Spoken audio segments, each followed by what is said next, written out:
total body fat represents a combination of the fat under our skin, the subcutaneous fat, and the fat around and inside the internal organs, the visceral fat. Fat tissue in general is a natural storage solution which has evolutionarily developed so that we can store the excess energy and then mobilize it from there when we need it. And specifically, subcutaneous fat is the right place to put this excess energy in. However, the storage capacity of the subcutaneous tissue for this fat reserve is predetermined and limited in each given individual. And if our caloric balance is in such surplus that we exceed this storage capacity in the subcutaneous tissue, then further excess energy, further fat will overspill to fill up the space around organs like liver, pancreas, and heart, and also within organs and including inside organ cells, like inside the muscle cells.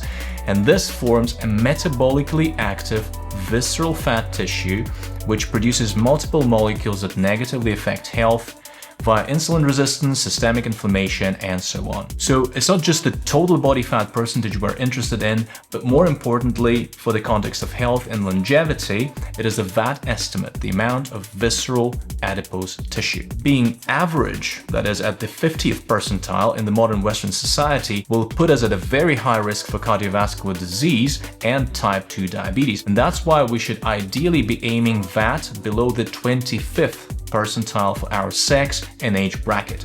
And also, as a rough guide, we can consider that we aim VAT area of less than 100 centimeters squared, although it can be less than that. But more than 160 centimeters squared represents high risk as well. Another thing to remember about visceral fat is that it increases with age. So the older we are, the more grams of visceral fat we can have in order to fit the lower percentile. But as a rule of thumb, if we are over 1 kilogram of visceral adipose tissue at the age 40, we're probably hitting around 50th percentile. And if we are above 500 grams at the age 20, we'll be well above the 50th percentile.